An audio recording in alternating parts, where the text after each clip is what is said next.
فأعوذ بالله من الشيطان الرجيم بسم الله الرحمن الرحيم لقد كان لكم في رسول الله أسوة حسنة صدق الله العظيم وقال النبي الكريم عليه الصلاة والتسليم خيركم من تعلم القرآن وعلمه او كما قال عليه الصلاة والسلام۔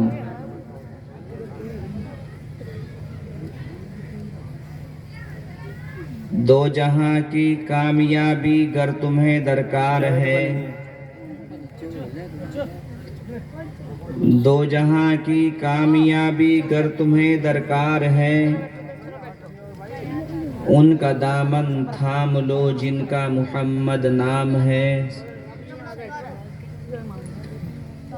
قول محمد قول خدا، فرمان نہ بدلا جائے گا، بدلے گا زمانہ لاکھ مگر قرآن نہ بدلا جائے گا۔ جو بیت گئے وہ زمانے نہیں آتے، آتے ہیں نئے لوگ پرانے نہیں آتے۔ صدر محترم، علماء عظام، سامعین کرام، پیارے بچوں اور پس پردہ بیٹھی ہوئی میری ماؤں اور بہنوں،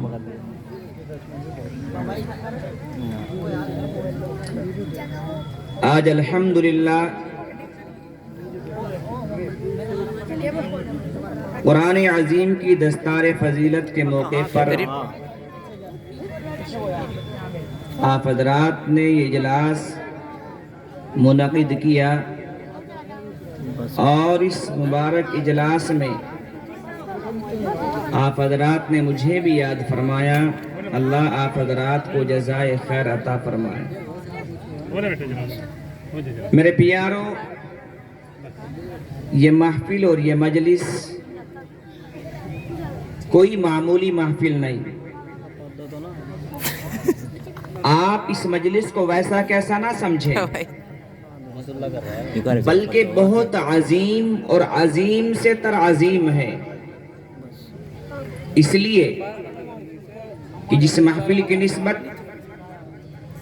جس مجلس کا انتساب، یعنی جس انسان کی نسبت، جس انسان کا انتساب جس کی طرف ہوتا ہے، یاد رکھو وہ اسی کے والا کہلاتا ہے۔ اور اس محفل کی نسبت، اس مجلس کا انتساب اللہ اور اس کے قرآن اور اس کے رسول کی طرف ہے، اس لیے اس سے عظیم محفل نہ ہے اور نہ خدا کی قسم ہو سکتی ہے۔ اور انسان کی جیسی نسبت ہوتی ہے ویسا ہی اس کے ساتھ معاملہ بھی کیا جاتا ہے۔ میں مارکیٹ پہنچا اور 6 میٹر کپڑا لے کے آیا، 4 میٹر کا میں نے اپنی بیوی کا سلوا دیا سوٹ، اور 1 میٹر کا اپنی بچی کا سلوا دیا فراق۔ بیوی نے پہنا، بچی نے پہنا، پہنتے پہنتے میلا ہو گیا، دھو لیا، پھر پہن لیا، پھر میلا ہوا، پھر دھو لیا، پھر پہن لیا، پھر میلا ہوا، پھر دھو لیا۔ لیکن کب تک صابن کی ضربوں کو کب تک برداشت کرتا؟ ایک دن پھٹ گیا، بوسیدہ ہو گیا، پاریدہ ہو گیا۔ وہی کپڑا جو کل جسم کی زینت تھا، اسی کپڑے سے بچے کی ناک صاف کی کوڑی پہ ڈال دیا، برتن کی چکنائی صاف کی کوڑی پہ ڈال دیا، جوتے کا گرد صاف کیا کوڑی پہ ڈال دیا۔ مگر وہ 1 میٹر کپڑا جو میرے پاس بچا ہوا تھا میں نے اس کا کلام اللہ کا جزدان سلوا دیا۔ ایمانداری سے بتاؤ، ایک دن یہ قرآن والا کپڑا بھی پھٹ گیا، بوسیدہ ہو گیا، پاریدہ ہو گیا، مگر جس کے سینے میں بھی رائی کے دانے کے برابر ایمان ہے، تو خدا را بتاؤ کہ تم قرآن والے کپڑے کو پھٹ جانے کے بعد کوڑی پہ نہیں، کوئی زمین پہ بھی گرانا گوارا کرے گا؟ پیروں میں ڈال سکے گا؟ کیوں؟ کپڑا تو یہ بھی اسی دکان کا ہے، کپڑا تو یہ بھی اسی تھان کا ہے، مگر یہ وہ خوش نصیب کپڑا ہے جو ایک مدت تک خدائے پاک کی پاک کتاب سے منسوب رہا ہے۔ اللہ تبارک و تعالیٰ نے اس کپڑے کو ہی پاکی و طہارت عطا کر دی کہ پھٹ جانے کے بعد قرآن عظیم کے ساتھ دفن تو کیا جا سکتا ہے، دنیا کی گندی کوڑی پہ نہیں ڈالا جا سکتا۔ او میرے پیارو، جب تم قرآن والے کپڑے کو دنیا کی گندی کوڑی پہ نہیں ڈال سکتے تو اللہ قرآن عظیم والوں کو، اللہ رسول اللہ والوں کو جہنم کی گندی کوڑی میں کیسے ڈال دے گا؟ اتنا عظیم مقام اللہ تبارک و تعالیٰ نے آپ حضرات کو عطا فرما دیا۔ اللہ تبارک و تعالیٰ ہمارے اس بیٹھنے کو مقبول فرمائے۔ بہرحال آپ حضرات نے صبح سے لے کے اب تک اس پروگرام کو سماعت فرمایا، بچوں کے مکالمات، نعتیں، نظمیں، اس پروگرام کو سنا اور سننے کے بعد یہ اندازہ لگا لیا کہ آپ حضرات کے بچوں کے اندر جوہر علم پیدا کرنے کے لیے اساتذہ کرام کی کیا کیا محنتیں ہیں، کیا کیا کاوشیں ہیں، یہ سب کچھ اندازہ لگا لیا۔ اکابر علماء کرام کی تقریریں بھی سماعت فرمائیں۔ اب کسی مزید پیون قاری کی ضرورت نہیں۔ میں نے تمام باتوں کو ملحوظ رکھتے ہوئے قرآن عظیم کی ایک آیت اور نبی علیہ السلام کی ایک حدیث پڑھی۔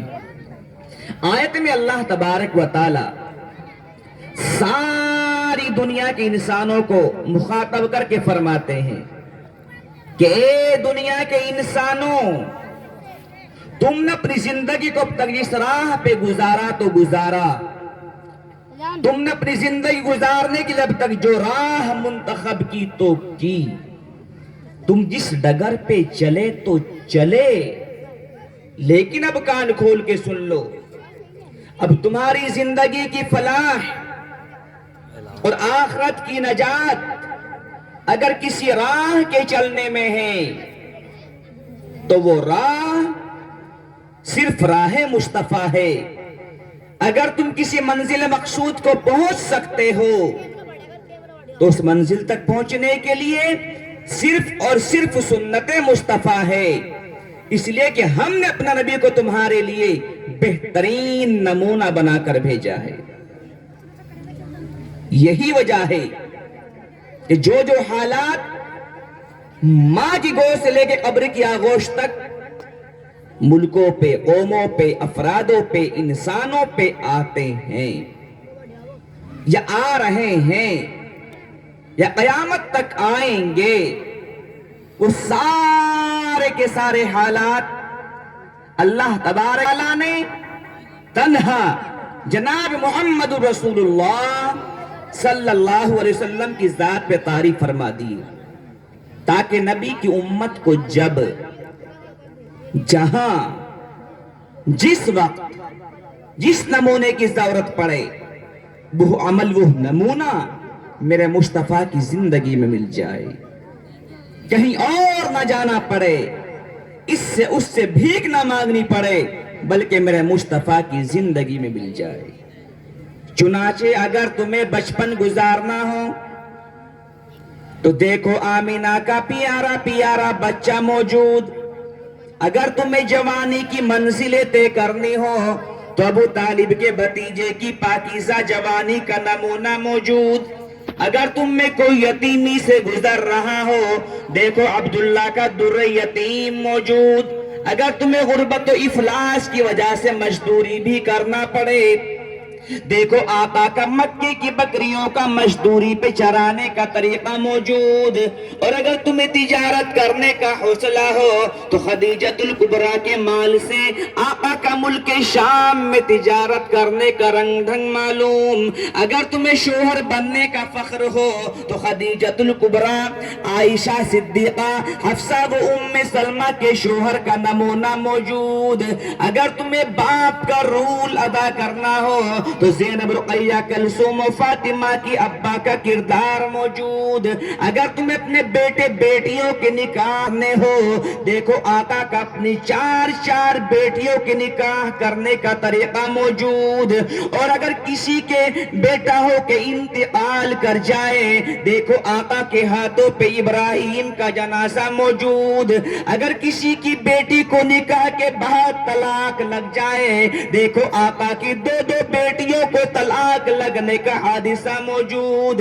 اور اگر تم غریب ہو تو آقا کے پیٹ پہ دو پتھروں کے نشان موجود۔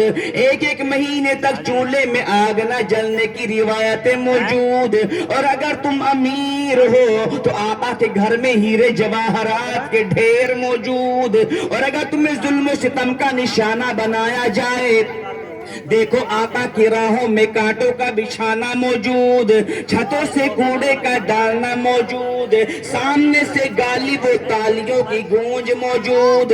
اگر تمہیں اپنا وطن عزیز بھی چھوڑنا پڑے، دیکھو مدینے کا مہاجر موجود۔ اگر اللہ کے دشمنوں سے صلح و آشتی کرنی ہو، دیکھو صلح حدیبیہ کی تحریروں کا نمونہ موجود۔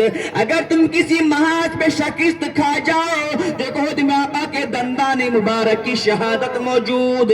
اور خدا تمہیں فاتح بنا دے، دیکھو فاتح مکہ کی شان موجود۔ اگر تمہیں امامت کرنی ہو تو مسجد نبوی کے امام موجود۔ اگر تمہیں تقریر سیکھنی ہو تو طائف کے میدان میں پتھروں کی بوچھاروں میں آقا کی تقریر کے نمونے موجود۔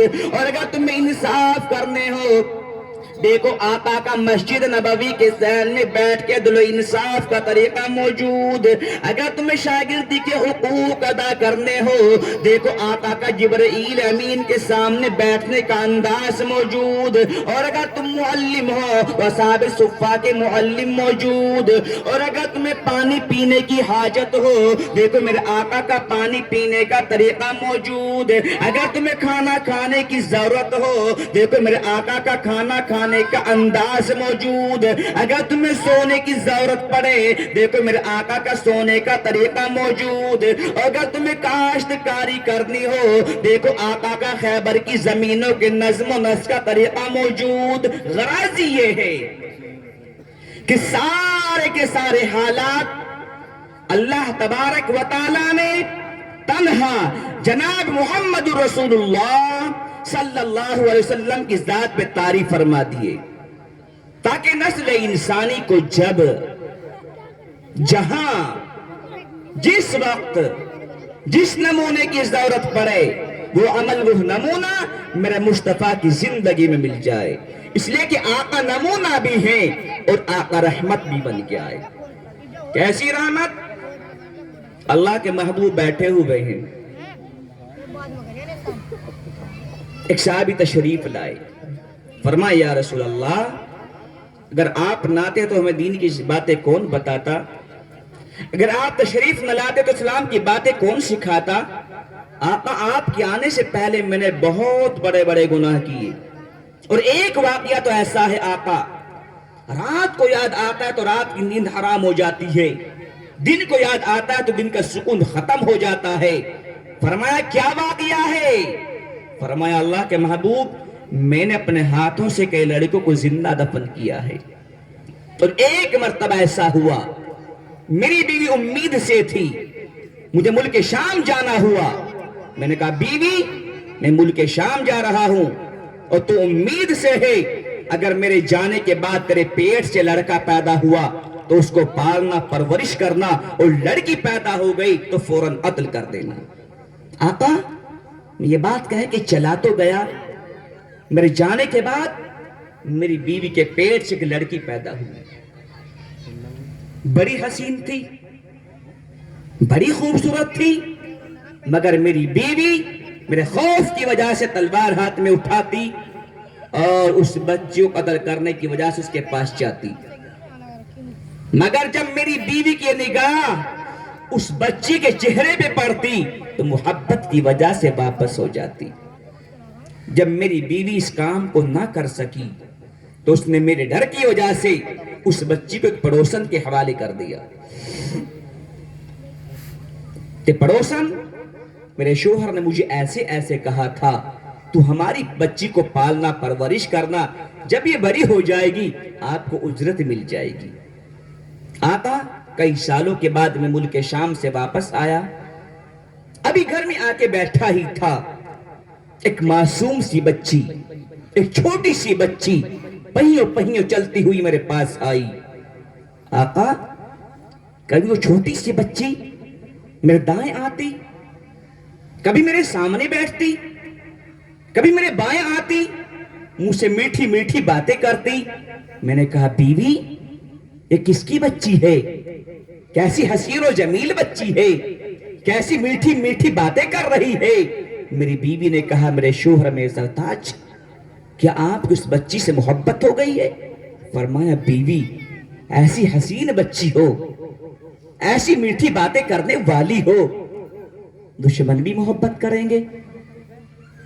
میری بیوی نے کہا میرے شوہر میں سرتاج اگر یہی بات ہے تو یہ وہی بچی ہے جس کے بارے میں آپ نے یوں کہا تھا لڑکا پیدا ہوا تو پرورش کرنا اور لڑکی پیدا ہوگی تو فوراً قتل کر دینا, تو یہ ہماری ہی بچی ہے.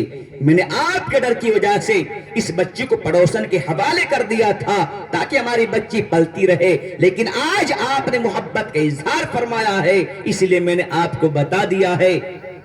وہ فرماتے ہیں آقا جب میری بیوی کی یہ بات میرے کانوں کے پردوں سے ٹکرائی تو نفرت کی آگ جس کی آندھی میں نے کئی لڑکوں کو زندہ دفن کر دیا تھا وہ میرے من میں بھڑکی, اور ایک ہاتھ سے میں نے فاوڑے کو کندھے پہ رکھا اور ایک ہاتھ سے بچی کے ہاتھ کو پکڑا اور اس کو گھسیٹتے ہوئے لے کر چلنے لگا. آقا کچھ دور جانے کے بعد وہ معصوم بچی کبھی گر جایا کرتی تھی, پھر کھڑی ہو جایا کرتی تھی, پھر گر جایا کرتی تھی, پھر کھڑی ہو جایا کرتی تھی, اور ایک مرتبہ مجھے کہنے لگی ابو کہاں لے جا رہے ہو, ابو میرے پیر دکھ گئے, ابو آگے مجھ سے نہیں چلا جاتا, ابو آج کیسی مہمان نوازی ہوگی. آقا میری بچی مجھے ابو ابو کہہ کے پکارتی رہی اور میں اس کو گھسیٹتا رہا اور ایک میدان میں جا کے بچی کو کھڑا کیا اور اس کو دفن کرنے کے لیے گڈھا کھودنا شروع کر دیا.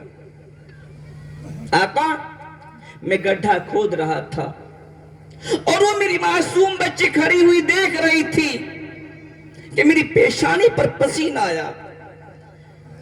وہ میری معصوم بچی پکارنے لگی ابو آپ یہ گڈھا کیوں کھود رہے ہو, ابو آپ تھک گئے, ابو آپ کی پیشانی پہ پسینہ آ گیا, لاؤ میں پسینہ صاف کر دوں. میری بچی آگے بڑھی اور اپنے دوپٹے کونے سے میری پیشانی کا پسینہ صاف کرنے لگی.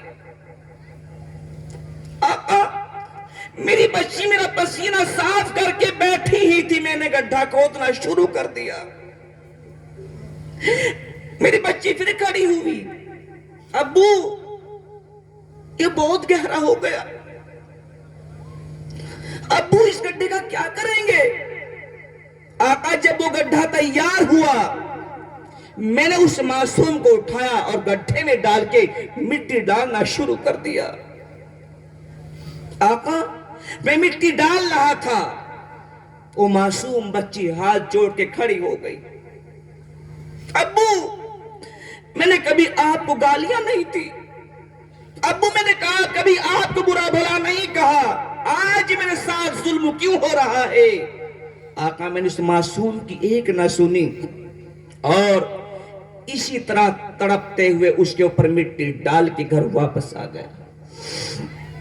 نبی کریم صلی اللہ علیہ وسلم نے سنا تو آپ کی داڑھی مبارک آنسوؤں سے تر ہو گئی اور ساری دنیا کے انسانوں کو مخاطب کر کے فرمایا کہ سنو میرے پیارو، سنو میری آنکھوں کے تاروں، سنو آسمان ہدایت کی ستاروں، سنو جو شخص اپنی لڑکیوں کو پال کے پرورش کر کے ان کی تعلیم اور شادی سے فراغت پائے گا وہ جنت میرے اتنا قریب ہوگا جتنی آپس کی دو ملی ہوئی انگلیاں ہیں۔ ایسے کریم آقا اللہ نے ہمیں عطا کیے اور اسی کریم آقا پر جو قرآن عظیم نازل ہوا ہے اس کے بارے میں آقا علیہ السلام نے جو کہا تو میں نے حدیث پڑھی تھی کہ تم میں سب سے بہترین شخص وہ ہے جو قرآن عظیم کو سیکھے اور دوسروں کو سکھائے۔ کیوں؟ قرآن آئے گا نبی کی سیرت آئے گی، قرآن آئے گا نبی والی شکل بن جائے گی، قرآن آئے گا نبی والی داڑھی آ جائے گی، قرآن آئے گا نبی والا لباس آئے گا، قرآن آئے گا نبی والی شال آئے گی، قرآن آئے گا نبی والی ڈھال آئے گی۔ اور اگر زندگی میں قرآن عظیم ہی نہ آیا زندگی برباد ہو جائے گی۔ اس لیے کہ سارا کا سارا قرآن عظیم نبی کریم صلی اللہ علیہ وسلم کی تعریف اور عظمت بیان کر رہا ہے اور یہ انسان اس کو چھوڑ کے دنیا کے پیچھے دوڑ لگا رہا ہے۔ آج اللہ کے فضل سے اور اس ادارے کے اساتذہ کرام کی محنت اور کاوشوں سے اور خاص طور پر اس ادارے کے معتمن حضرت مولانا مفتی بلال احمد صاحب اور قاری محمد شہزاد صاحب ان کی کاوشوں سے الحمدللہ 11 بچے حافظ قرآن ہوئے۔ ساری دنیا میں اس سے بڑی کوئی خوشی نہیں ہو سکتی۔ اور ہمارے ذہن میں ایک بات آ رہی ہے، سب کے گھروں میں قرآن رکھے ہوئے جی وہی نہیں پڑھے جا رہے، اتنے بچوں کا حفظ کرا کے کہاں جائیں گے؟ گھروں میں قرآن رکھنے سے بخشش نہیں ہوگی، قرآن پہ عمل سے ہوگی، قرآن کو پڑھنے سے بخشش ہوگی۔ اور اگر آپ نہیں پڑھیں گے، آپ ان حفاظ کرام کا ادب نہیں کریں گے، آپ ان علماء کرام کا ادب نہیں کریں گے تو ایسا نہیں کہ قرآن پڑھنا بند ہو جائے گا، بلکہ ہم محروم ہو جائیں گے، اللہ کسی اور سے کام لے لیں گے۔ میں وکاس نگر دہرادون سے بیان کر کے چلا تھا، رات کے 12:30 بجے دھرما والا کے چوک پر کچھ پہاڑیوں کے بیچ میں گوجر روک رہے تھے، انہوں نے روکا، کہا مولانا آپ کا بیان وہاں سنا، وہاں گئے، یہاں گئے، ایک بیان ہمیں بھی دے دو۔ ہم نے کہا بھائی کہاں ہے؟ کہ پہاڑوں کے بیچ میں رہتے جی۔ ہمارے ایک بھائی دوست یوسف بھائی تھے ٹیملی کے رہنے والے، انہوں نے کہا جی مولانا دینا ہی ہوگا ان کو، یہ بہت دنوں سے کہہ رہے۔ ہم نے کہا ٹھیک ہے۔ ان کے یہاں شادی تھی، اس شادی میں ہم گئے، انہوں نے اسی طرح ایک جلسہ کرایا، جلسے سے فارغ ہوئے، ایک وہاں کا جو ذمہ دار تھا وہ کھڑا ہوا، چند بچوں کو لے کر ہمارے پاس آیا اور کہا جی مولانا ایک حافظ صاحب دے دو۔ حافظ جی کا کیا کریں گے؟ اجی یہ بچے پڑھ لیا کریں گے۔ ہم نے کہا روڈ سے 7 کلومیٹر آپ اندر رہتے ہیں پہاڑیوں میں، یہاں کون آئے گا پڑھانے کے لیے؟ آج ہم آئے پیدل چل کے 7 کلومیٹر، ہم تھک گئے، روزانہ کون آئے گا؟ تو بھائی یوسف صاحب نے کہا کہ یہاں بہت سے ڈیروں پر کچھ حفاظ کرام پڑھاتے ہیں، ان کی بھی سوچ یہی ہے کہ آپ خرچ اٹھائیں یا اپنا آپ تلاش کر لیں گے۔ ہم نے کہا ٹھیک ہے اٹھائیں گے، جہاں اتنا مدرسے خرچ ہے آپ کا بھی اٹھائیں گے۔ ایک حافظ صاحب کو انہوں نے تلاش کیا، پڑھانا شروع کیا، اللہ تعالیٰ ان حافظ صاحب کو بھی جزائے خیر عطا فرمائے۔ ادھر حافظ صاحب گئے اور ادھر لاک ڈاؤن لگ گیا، لاک ڈاؤن میں سب ان کی اور ہماری بات بند، ادھر حافظ صاحب گئے، ادھر مودی صاحب آ گئے۔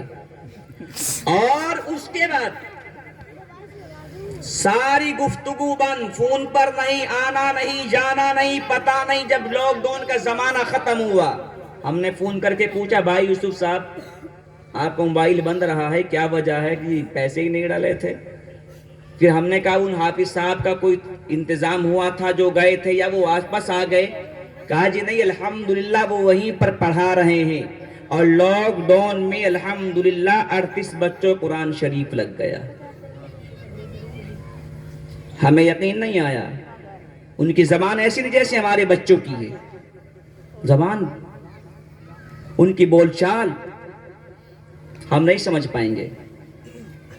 ہم نے کہا ٹھیک ہے فلاں دن امتحان لینے آئیں گے، ہم گئے، تقریباً 4 یا 5 بچوں کا حفظ شروع ہو گیا، کسی کے 5 پارے، کسی کے 4 پارے ہو گئے۔ میرے موبائل میں بھی ہے ماشاءاللہ، میں نے ویڈیو بنائی تھی۔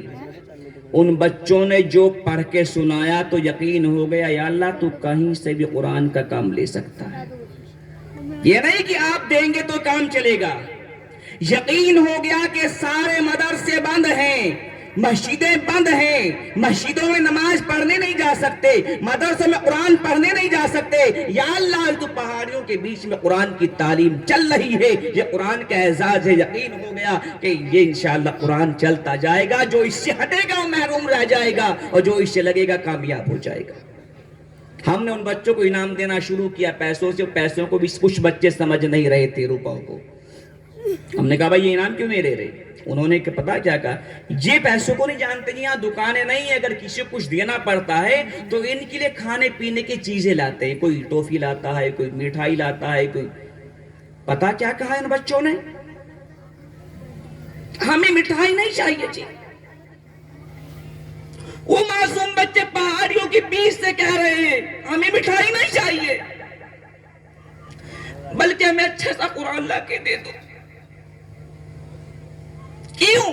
وہ معصوم بچے بازار نہیں جاتے، مجھے ایک بستہ لا کے دینا جی۔ آج یہ حفاظ کرام انہی کے دوست ہیں، نہیں چاہیے ان کو تمہاری جائیداد، نہیں چاہیے تمہارا سونا چاندی ان بچوں کو، بلکہ ان بچوں کو تمہاری محبتیں چاہیے۔ جنہوں نے ان کو حافظ بنانے کے لیے ماں باپ نے کوشش کی، وہ انتظام یہ کر انشاءاللہ میں عالم بناؤں گا، اور اگر وہ عالم نہیں بنا سکتے تو ارادہ کر انشاءاللہ اللہ کہیں اور سے غیب سے مدد فرمائے گا۔ کیوں کہ مدرسوں میں تو بچہ کسی کا ہوتا ہے، پڑھانے والا کوئی اور ہوتا ہے۔ میرے بھائیوں، یہ مدرسے بہت سے ایسے بھی ہیں۔ ہم بہار میں گئے، ہم نے کہا ایک حافظ قرآن کا خرچ چاہیے، دماغ پتہ نہیں کتنے مانگے گے، ہم نے کہا بس زیادہ نہیں، 35,000 روپے، وہاں پر 30,000 روپے چاہیے۔ ایک آدمی کھڑا ہوا، 30,000 میرے لو جی۔ میں نے کہا 30,000 آپ کے، ٹھیک ہے۔ ہم نے کہا آپ کی بیوی بھی ہے کہ ہاں بیوی بھی ہے، اس کے بھی کر لو، کہ جی 30 اس کے بھی لو، 2 حافظ میرے نام پہ لکھ دو، انشاءاللہ 2 حافظ خرچ دوں گا۔ کیوں؟ اس کی آنکھوں سے آنسو آئے، اور فرمایا مولانا بچے نہیں ہیں، ہو سکتا ہے اللہ ان 60,000 کی برکت سے کوئی حافظ ہمارا بھی وہاں پر کھڑا کر دے۔ میرے بھائیو، اللہ نہ جانے کس سے کام لے لے، وقت کم ہے۔ حالات پہ اگر بیان کروں تو آج کے حالات تو صرف یہ ہیں کہ نوجوان ہمارے نشے میں جا چکے، ان کا نشہ چھڑاؤ، بس وقت کم ہے۔ یہ بتاؤ کہ انشاءاللہ اپنے بچوں کو حافظ کون کون بنائے گا آج کے بعد؟ لوگ کہہ رہے ہیں مدرسوں کو بند کریں، کوئی بات نہیں، اللہ تعالیٰ کوئی انتظام کرے گا، لیکن جس دن آپ نیت یہ کریں گے کہ انشاءاللہ میرا بچہ حافظ بھی ہوگا، میرا بچہ ڈاکٹر بھی ہوگا، میرا بچہ انجینئر ہوگا، میرا بچہ فلاں بنے گا، تو انشاءاللہ تبارک و تعالیٰ پھر کوئی کسی کی رکاوٹ میں نہیں آئے گا۔ انشاءاللہ آپ کے لیے اللہ راہ ہموار فرمائے گا۔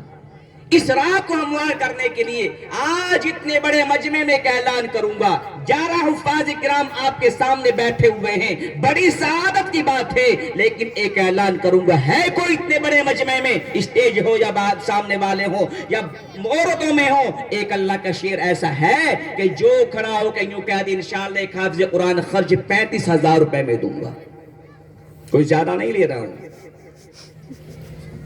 35,000 روپے کا سوال اتنے بڑے مجمع میں ہے، کوئی ایک